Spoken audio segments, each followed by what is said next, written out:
So I want to introduce you to our guest tonight. From Montreal, please welcome Marc-Andre Ferguson.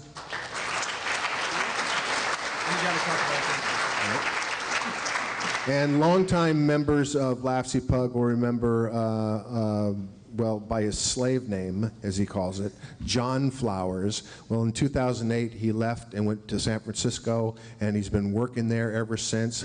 He is a podcast king. He is from Scruffy TV. He's been using Smoke forever. He knows more about it than you do. Please welcome Kanen Flowers. So, I got to run an errand, but I'll be right back, so please, Mark, take it over. Cool. Thank you, Mike. I'm really happy to be at a LA Creative Pro. Okay, so a Lafsy Pug meeting. It's actually my first Lafsy Pug meeting, and as Mike was saying, I started the Montreal Final Cut user group, and we were always looking up to you guys because we really wanted to have a big event like this is tonight. I'm really happy to see a lot of people. So this is how we're going to do this. I'm going to talk about Smoke, and Kanen will show Smoke. Is that cool? All right, let's talk about Smoke. So you've probably seen this. We went around NAB for a long time just saying, look, Autodesk Smoke is changing everything. So what are we changing exactly? We want to change your workflow. So the way that we redesigned Smoke is to make it more accessible, more affordable, and easier to learn.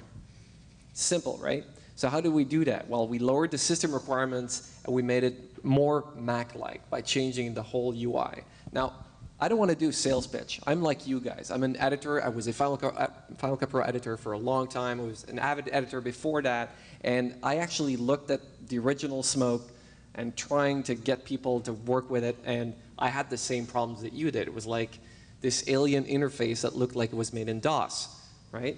So actually, we had the whole interface totally redesigned. So it would be a lot more like a traditional Mac applications. So this is what it looks like. How many of you have seen the Smoke 2013? Okay, so a few of you haven't seen it. So here's a little teaser.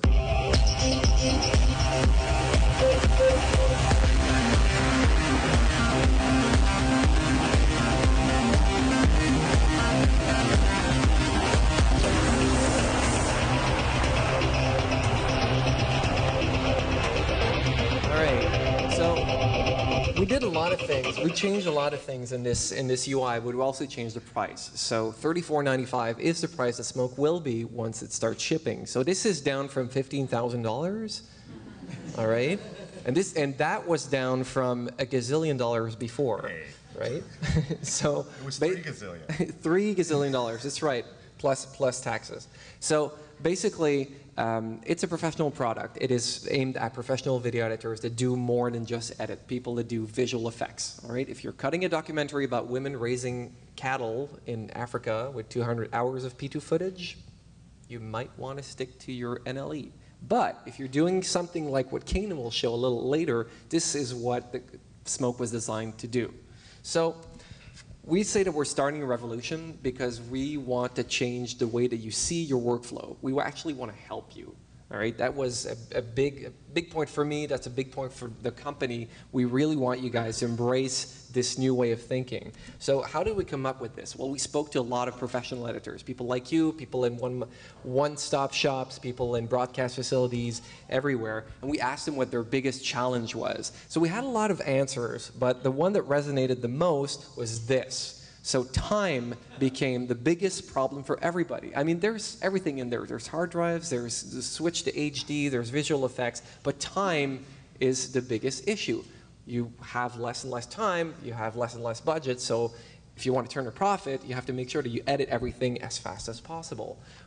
So why is time an issue? Well, this was editing not too long ago, and then this is editing now, because your directors want you to do your visual effects in the offline stage. You want to do some color correction. Oh, and please can you add this little 3D title in the corner? So you end up round-tripping to a bunch of different applications. You get to learn a whole suite of applications and round-trip your files here and there and then start wrangling media files. And you end up doing IT work more than creative work, right? Because at the end of the day, you don't get paid for that, right? Who gets paid for doing archives at 2 o'clock in the morning? You know your client is going to come back in 6 months, right? And ask for the Christmas version of that commercial. So basically, what we're trying to do is go from this to this, because what Smoke is an all-in-one application. You've got your creative editorial and your visual effects and your color correction all in the same app. So how did we do this? Well, we've been doing this for a long time. Autodesk just celebrated 20th anniversary of Flame, which is Smoke's big brother.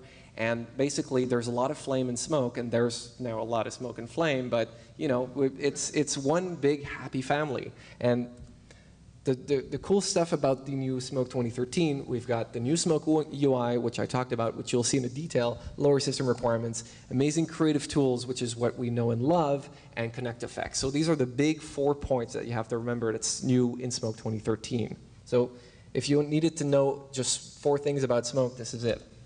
New Smoke UI was built from the ground up for editors. So if you know Final Cut Pro, you know Avid Media Composer, you know Adobe Premiere, you'll feel at home in the editorial part. Yes, I did say the editorial part. I'm not saying the visual effects part was hindered in any way. It's all there. We actually made it even better. But, for example, the basic hotkey preset for Smoke is the Final Cut Pro 7 hotkeys. So if you know Final Cut Pro, you can jump into Smoke and use most of the same hotkeys doing the same kind of maneuvers that you do in Final Cut right in the timeline. Flexible system requirements. We're running this on a MacBook Pro. This gentleman here runs it on a MacBook Air. So only in the field. Only in the field. Not like at my desk. I'm not like, yeah, let's do that. You can still, and you can now run Smoke on an iMac. I mean, how many of you have seen our booth at NAB? I mean, all the Macs that we're demoing Smoke on, they were all iMacs and MacBook Pros. I get to travel with this baby all the time, you know. We have Promise storage over there, because if you want to work with uncompressed, you can have as big a storage as you want. I'm actually using this cute little C drive over here tonight, and just because it's fast and it's portable and it's convenient. So you can now compress your renders, which is something very, very new for Autodesk, because they didn't understand why you'd actually want to compress your stuff to such a lossy format as ProRes, right? And we're there, yeah, we do that all the time. You know, so we can now compress ProRes. So the other thing that's really, really important about Smoke, and I'll say this again and again, Smoke is an editor for visual effects. So we've got a ton of very, very powerful visual effects in Smoke. We've got the Action 3D Compositor, we've got great keying and tracking tools, the modular keyer, the master keyer that you'll see a little later, and the color warper just for doing color correction work, and that's just the cream on top. So we've been doing this for years and years. We're just making it more accessible, and we also added something very powerful this year, which is Connect effects. So it's a complete node-based compositing engine, and all of it is accessible from the timeline. So all of this is in Smoke. You don't need to learn any other application. You can jump right in, bring your shots from anything, from Final Cut Pro, from Avid, from Premiere, import all of your media, work natively, and start editing and add effects. It's as simple as that. That is the crux of my presentation right now, because I'd like Kanen to show precisely what he does with Smoke, because we think that is really cool. So, without further ado, Kanen Flowers. Yay. And I'll be back. Can we just see if this... You want to say what? I just want to, real quick, I just want to see if this will connect, because You want to connect your mouse? I want to stand. If it doesn't, we'll move on. Isn't it married to your MacBook Air? It's not married to anyone. It doesn't even, it's not even in a relationship. Here's a microphone. Yep. For all the mutterings. Even for the muttering? Even for the muttering. Can you guys hear me okay? So do you mind switching over to my presentation? So this will just take a second. So I have a little bit of Keynote, but I think it's really important, and I apologize in advance. You're going to see some more Keynote, and I know that's really super, super annoying, but I think it is important for you to understand a little bit of this. So if it starts to get super, super boring, just heckle me, throw tomatoes, whatever. So I do a show called The Scruffy Show, which is formerly That Media Show. There was a guy named Darren Criss, who was the original host of it. He's now on Glee. There's a current guy, Austin Scott, who is the host of it as well. And he just moved to LA and got a deal on like CSI and NCIS and is in 4 films. So we'll see if he stays on, which I think he will. But here's the production workflow for That Media Show, which is now The Scruffy Show. Before I tell you, I want to tell you also, I do a podcast called That Post Show. So if anybody listens to it or has heard it, you probably are familiar with my voice. And you're probably wondering to yourself, so far why I haven't said fuck. So I've been using Smoke 2013 for almost full months, since a little bit before PR1. And in that time, I have replaced about 80% of my workflow with Smoke. Now, this sounds insane, probably, and it may be, but I think you'll get a sense of why that's happened. So here's a couple caveats that I think are super, super important. One, I didn't go to film school. I didn't know what a Stinger C47 was until my first set, and I still don't understand why it's called a C47, but I know what one is at least. I didn't take Smoke classes. I learned from the Smoke Learning Channel, Smoke Training, Larry Jordan, and FX PhD. That's how I learned things that I didn't know about Smoke. I'm not an expert on the software by any stretch of the imagination. I don't know what half the tools are called, right? But I create content that comes out on a weekly schedule. Every week it's 10 to 14 minutes, and it has over 300 visual effects shots. And that's just one of the things I do. I also am doing stuff for Netflix. I'm shooting something in Japan next week. I mean, it's constant, massive amount of shots. And you know, I live in the real world with a real budget, right? Wish upon wish that I had the budget of The Amazing Spider-Man, however I don't. So, here's what the workflow looks like. It looks a lot like this. That's a Kanen DSLR, in case you're not familiar with it. I also sometimes shoot on this, which is a red, and I also often use a Tascam for my audio. That is Magic Lantern. If you are not familiar with what Magic Lantern is, it turns the Canon 5D Mark II into a, it takes it from a mediocre camera into a really great camera with a high bit rate. So I always shoot at least 2 cameras plus external audio. So what that means is that everything is also shot on green screen, and it looks a little bit like this upcoming segment called Burn Novice. Whoa, it's camouflage. And that's Mikkel Western and Sam Stacks from Burn Novice. And if you watch Revision 3, you'll note that we were in the Revision 3 studios, and we used Patrick Norton's shirt from Techzilla. He does not know this yet. He will not be happy. Okay. So what I do is I take this footage into Prelude, and I convert it to ProRes with a lot of metadata, and then it goes into Premiere. That's the first thing I do. It barely lives in Premiere. It used to live in Premiere exclusively. It used to be a lot of Premiere because of course, the workflow. Now it goes from Premiere to this little guy. Do you know what this is? This is Pluralize, because I am not a masochist. And Pluralize is really important, and that syncs up all of my audio, and that creates my base media. From there, what I do is I take my ProRes, and I push that into Smoke. And I do that through an AAF, and it just works. It's pretty great. Now I have everything all synced up, all ready to go.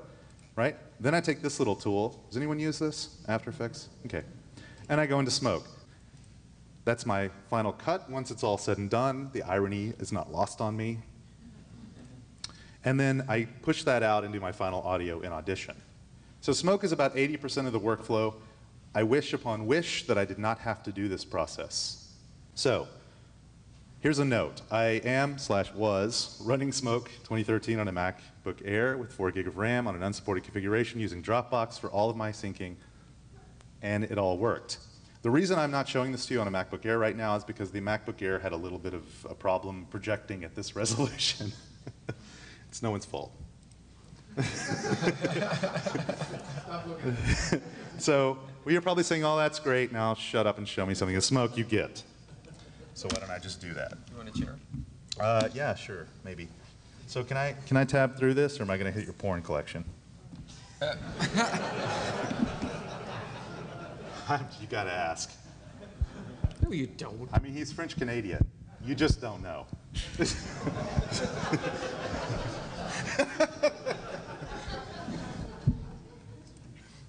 Right. So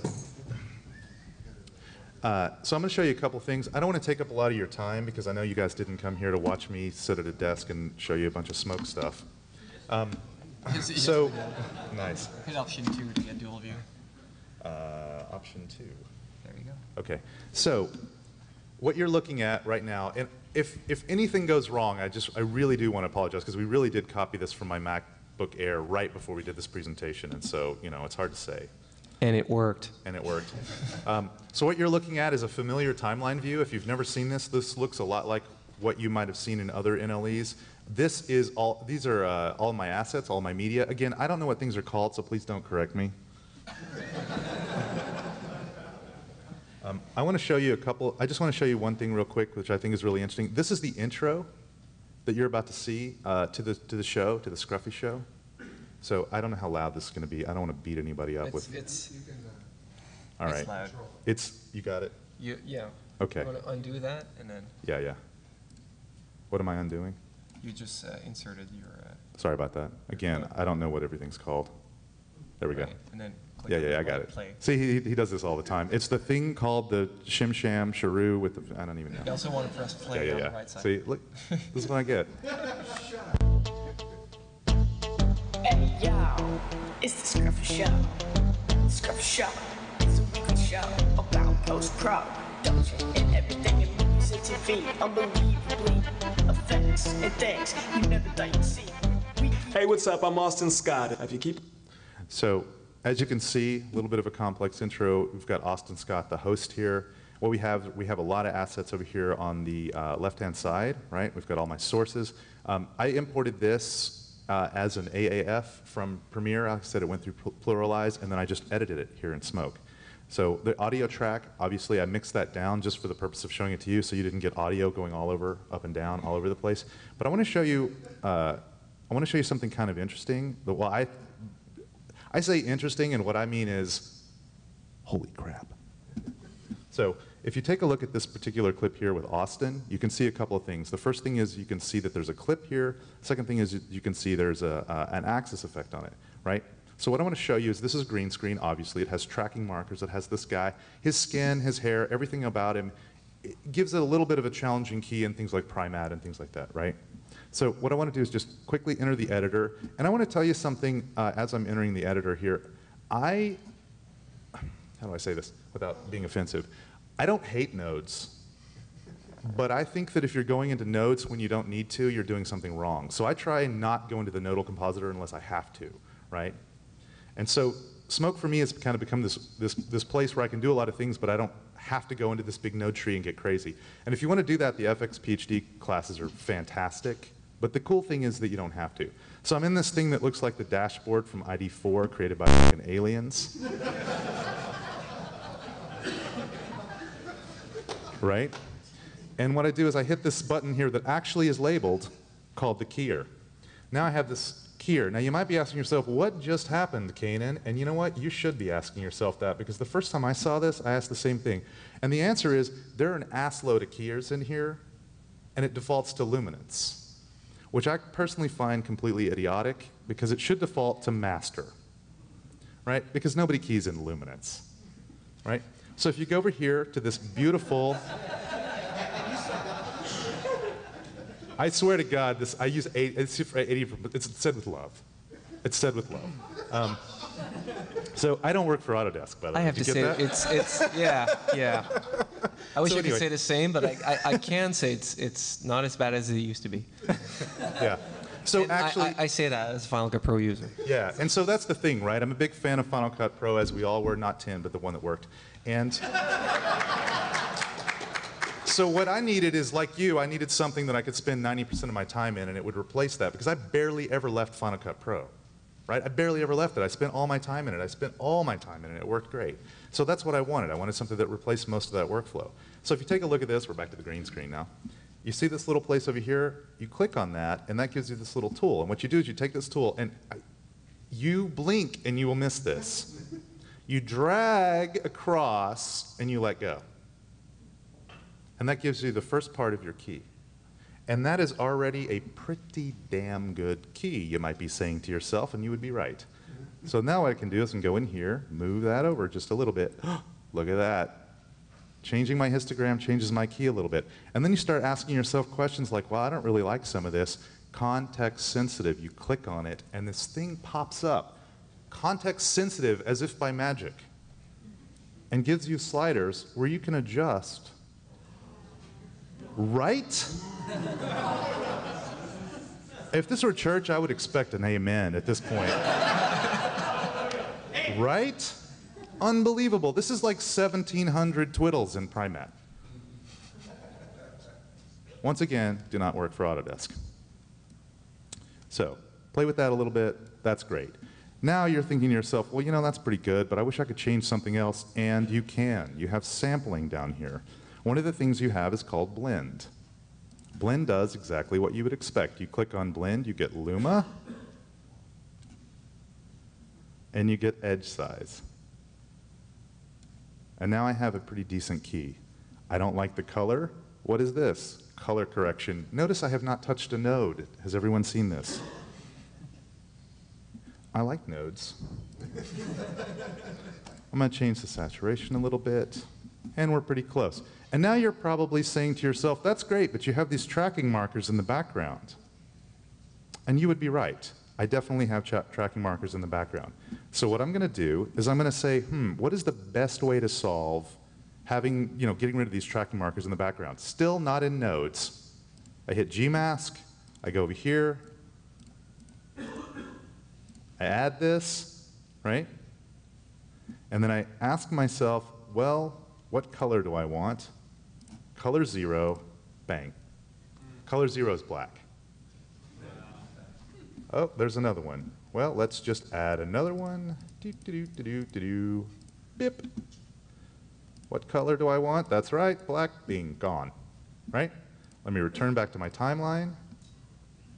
I've got my key. Now let me go in here, and I kind of want a background. So let's see, where the heck did I put my backgrounds? Show backgrounds, there's one.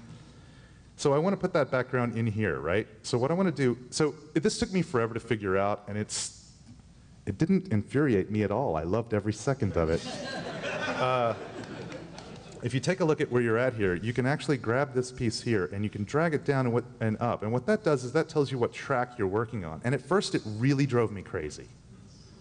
But then I realized it's actually pretty cool, because what you're doing is you're like looking down through the tracks, right? And you have this opportunity to actually visually see not just the entire timeline, but just the track that you're working on and the tracks below it, right? So you don't have to hide tracks or any of that. You just move this, and that's your sort of visual perspective. So I got really super excited about that, right? Yes, I should get another amen for that. I loved it. So what do I do here? I click this. If I can click, you know what? Here's what's cool too. Let me just make that a little bit wider. Click that. I know I'm excited. I'm all giddy. I got so giddy I double-clicked. So I hit X. I know, that wasn't a euphemism, Michael Kamas. So I'm on this track. So let's see if we can do this. So I've got this footage here that I know I want to bring in. If I double-click on that, it brings it up here. Now I have my timeline selected. I'm in the area that I want. And remind me again, what is the hotkey in Final Cut? To overwrite? Yeah. What's the file? F10. So can I hit that here? Function F10? Function F10. Oh, no, it's doing... F10. What's that? Just F10. Just F10, sorry. Just F10. I was hitting function like a dumbass, because I use my MacBook Air. So anyway, I hit F10. What did it do? It put that in the track that I'd selected. I'd hit X just like I do in Final Cut. I hit F10 just like I do in Final Cut. Bang, it's in there. And if you're an avid user, you'll probably want to remap that to V and B for Vinsert and Boverite.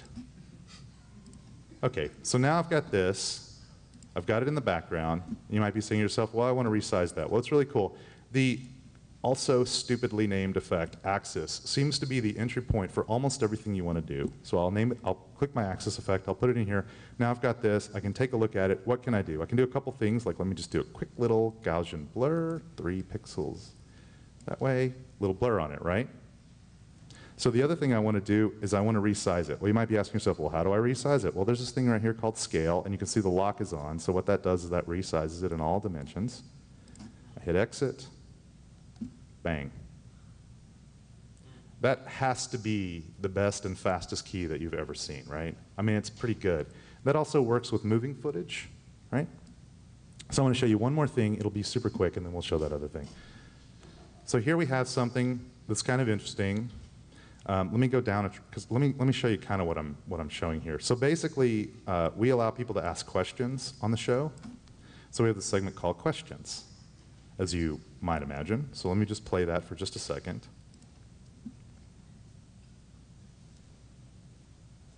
And I'm not getting any audio. You killed the Oh, I killed the audio. Yeah. I think I hit F10 when I should have hit Shift F10 or Function F10. Or you hit Function F10. And I really miss my air.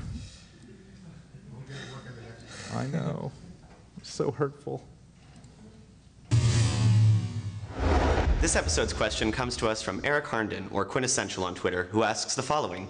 VFX done with, edited with, shot with, in what format / codecs? Well, Eric will do... Okay, so Eric had a few questions. So you might say to yourself, well, I want to add a little thing here for Eric, right? A little text effect. So you pull this in, and I actually intentionally pulled something in without a matte because I wanted to do something that I know is going to make him cringe completely. So, yeah, that's right. That's because I've got the mic. That's what you do. When you give me the mic, that's what happens. So I'm going to go and create an axis effect, right? Grab this luminance channel. Let me move that down, move it back up. There we go. Let me go into my effects. Okay, yeah, I got the axis. Sorry about that. Double click on it, should open it up. So what's interesting about this is if you take a look at this, what you're looking at is you're looking at something that did not have a matte channel, right? It just didn't. And so what I wanted to do, let me go back to my, where the hell did my timeline go? You have to step out of your container. How do I do that? Go back into my player? Ah, got it. Sorry, I clicked the wrong sequence. This is what I get. I'm telling you, I have all these keys on mine mapped, so I apologize for that. So what you've got here is you've got this container, but the problem with the container is you're getting all this weird stuff in the background, right? Once again, go into my editor, go into my keyer, go into my master keyer, and I have this opportunity to key in all these different ways. Well, one of the ways I can key is the way I did last time. Oh, why am I getting that artifact? There's a mat in your container. Did I screw that up? I'm so sorry, guys. I did not mean to screw that up. Oh, because you put a mat in earlier. Oh, I'm so sorry. He snuck a mat in earlier. Oh my God. I'm like, I swear to God, this works. I'm like, what just happened? Okay, so let me grab my lower third again. Is this the right one? Nope. Shit. All right, you know what?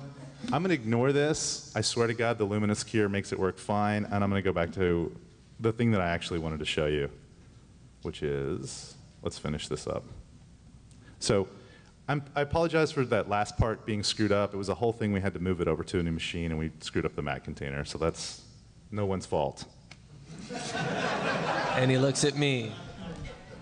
You should know how to undo that. No, I can, but I just don't know where all the footage is because it's all on my air. So I apologize for that. So my bad. That's all right. So Smoke, to me, is, so I say like, but what I mean is actually a bit like. It's not exactly like, it's a bit like. So Smoke to me is a bit like Final Cut Pro, not X, but with the power of motion and After Effects, and it's in a single crazy powerful application. And I didn't have, because we have limited time, I didn't have time to show you some of the other things, like the fact that everything is in 3D space and you can actually pull things apart and put them back together and add lights and do all those things that you can do with stuff like even Element 3D from Video Copilot. So that's pretty cool. But the thing I actually wanted to talk about before we stop talking is this thing that we're doing together. You should stand up for this. I should stand up. The thing that this thing that we're doing together, which is, we're doing this thing called the Scruffy Smoke Challenge. Or what did you call it, Heather? The slutty something? I forget. No, Heather's over there hiding under the camera. What did you call it? The smutty. Anyway, she kept, because it's really hard to say. She's like tired because she's jet lagged because she's from Canada. And so she was like the smutty smoke challenge. It was very funny at the time. So let's talk about the Scruffy Smoke Challenge. I'll tell you what it is, when it ends, and what's in it for you, because those are the questions you probably want to know. So what is it? So it's a green screen challenge. Basically, we're really happy to see what Kanen is doing with Smoke, and we thought, hey, we should show people how to do the same thing. And he said, hey, I could provide some footage, and hey, let's do a challenge, all right? Because we don't do contests. But we can do challenges. So we really want people to try Smoke and see that it's not just for Hollywood. I know we're in Hollywood, but you know, it's for everybody. For real people with real people budgets, with real budgets that can use this with DSLR footage and P2 footage and actually get professional quality results. So Kanen is providing footage, and everybody can work with Smoke, learn Smoke. We actually have special tutorials that were made just for the Scruffy Smoke Challenge, Right. and you'll get to find out how to key just like Kanen did in about 3 minutes. Yeah, so it starts today, which this was tomorrow when we did the slides last night. Oh yeah, we're very prepared. When does it end? So it starts September 22nd, it ends September 29th. I'm sorry, it starts August 22nd and ends September 29th. And it's for a show that airs on October 10th. It's judged by Marc-Andre Ferguson. It's judged by Ken LaRue, who does a bunch of great training videos and is kind of the badass at Smoke. The Smoke Guru. Yeah, he's the badass at Smoke. And it's also judged by me. I like to think of myself as the tiebreaker. It's for a show that airs on October 10th. What you get to do if you win is you get to comp an episode of The Scruffy Show, which airs on October 10th. You get bragging rights. That's cool. You get to be interviewed on Smoke Signals, which is, obviously the Autodesk podcast, and you get to be a guest on that post show, which is literally listened to by dozens of people.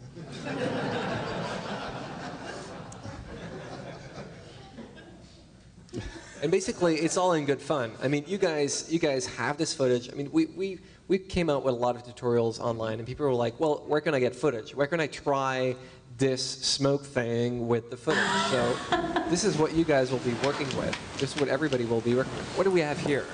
So the name of the skit is Malcolm Gladwell, Social Analyst and Zombie Killer. There's something on the floor there. It's a sandbag. Like a fake diving shot. So it becomes harder and harder as we go along, right? So again, the name of this is Malcolm Gladwell, Social Analyst / Zombie Killer, right? So we have Malcolm Gladwell. If you know who that is, this is funny as fuck, because he's got big hair. It's twice I dropped the F-bomb. I know. So we've got zombies. You three come toward me. All this is 1080p. It's all ProRes 422, 1080p. Toward the light. That's my zombie voice. There's a vampire. in a blink, human. It's fun, right? Yeah. And so you can see it gets progressively harder. A lot of handheld stuff. The zombies, rack focused on them. Oh, tracking markers on the walls. Yeah, tracking markers on So the walls. you'll be able to get backgrounds to comp this over, but we'd also like to see what you guys can come up with backgrounds. You guys can cut something together. And the last shot is the hardest. You can see there's like a bunch of stuff going on with her hair, tracking markers. The green screen isn't all the way down, right? So anyway, it's 5 shots, each of which becomes progressively harder to key. All of which I've done and are imminently doable. So what are the rules? You have to use, this is like Fight Club. You must use Smoke 2013. One of the pre-release trials. So basically, what you've been seeing tonight is pre-release trial 3, which will be available next week. So Yep. that's the thing that nobody's seen before. We didn't really talk about it, but I can talk about it afterward. You have to post your videos on YouTube, Vimeo, or Dropbox, or at least someplace we can get access to them. You have to save your keying setup in case we use it on the show or want to show it. You must use Smoke 2013. Did I already say that? And the videos are going to be online tonight at scruffysmoke.com. So that's that. That's that. I want to wrap this up.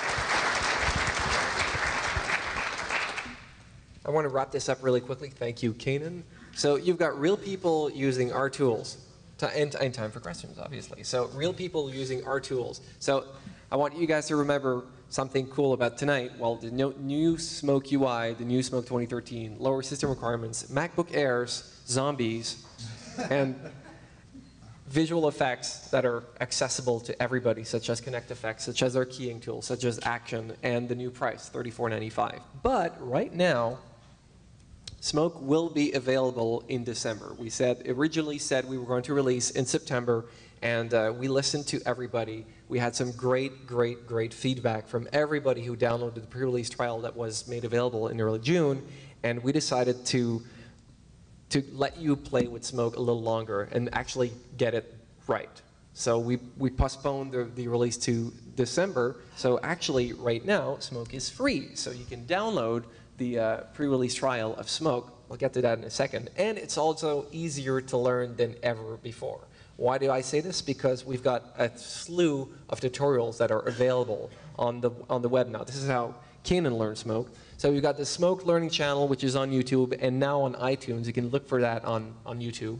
There's my podcast called Smoke Signals, and I cover a lot about what's coming up, what's new. I interview some people. It's on YouTube and also on iTunes now. There's smoketraining.com, which is actually just a guy at B-Sky BTV in the UK. He decided to come up with smoke tutorials. He's doing that by himself. Larry Jordan made these excellent tutorials. If you're beginning with smoke, you want to understand some of what's going on in smoke. So go ahead and check those out too. FXPhD does a basic/advanced class called the Smoke Essentials. It's $99. Advanced/advanced. It's not basic/advanced. Okay, it's basic for Mike Seymour. Right. So I'll say, you know, it's intermediate training, let's say. So if you really want to get serious about smoke, you want to learn about how you can do all these crazy effects that you saw in the reel a little earlier, you want to check out FXPhD and push that to the limit. It's $99 for 6 hours of training. It's amazing. And coming soon, Ripple Training and Digital Tutors. They're working hard on their smoke tutorials. We're working with them, and they will be available really soon. So where can you get smoke? Oh wait, be part of the community. That's right. I'll get to the smoke trial page in a sec. The area is Autodesk's forums/communities/everything site. So we have a special section on the area for smoke. That is also, incidentally, where tech support hangs out. We offer tech support on smoke. Through the forums, you can go and ask questions, and our designers, our developers are there. We're also on Facebook. So actually, Heather and I are very much on Facebook. And you can go to our Facebook page, you can like that, you can get ideas about what other people are doing. We'll talk about the Scruffy Smoke Challenge. You can also find out about events that we'll be doing soon. So go to Facebook and like us there. If you're on Twitter, you can follow these 2 hashtags. Most of the stuff about smoke uses these hashtags. And we're also on the Cow. Thanks to Walter Biscardi, we've got a great forum going on the Creative Cow. So we've got one now specifically for Smoke 2013 because we have the old Smoke forum that's still going on for the legacy versions. And this is where you can get Smoke. So go to autodesk.com/smoke trial and you can download Smoke, you can try it out, you can see if it works for you, and it's free up until the time that we'll release it sometime in the near future in December. So, question time. Thank you very much. Oh, you want to show the air? Show the air. This one. I know it's going to drive you crazy because it's going to flicker for just a second, but I just want to show you was that. the storage? No, the storage wasn't the flickering. No, I know that you just unplugged my Thunderbolt drive. That is really a bummer. You have to plug it into the adapter. Oh, did I? But it's in the. Oh, I got it. You'll get it. I'll do that. Sorry. It's Thunderbolt. It's easy to use. Every cable is longer than anything you've ever needed in any portable environment since the dawn of time. That cable. All right. Yeah, that's my. Hey, by the way, you want to play? So the thing Smoke was on though when you did that, so Smoke doesn't like the resolution to change. It's fine. So what I wanted to show you is you saw me totally fuck shit up, but that Smoke actually is running here, right? And then I actually do have it running on my Air. And I can actually do things like go into the editor, right? And it's important to me that you see that so that you're not sitting here like constantly going, oh man, smoke is the unobtainium and it's not usable by humans, because that's not the case, right? It's actually totally usable, and I can actually do things like go into a keyer that's not fucked up, and you can see how I just magically keyed that, right? Did you see that? Pretty cool, right? I mean, that was the fastest key anyone has ever pulled. Look at that. And it would say Eric Harnden if I had more time. On my Air. Sorry. Thank you.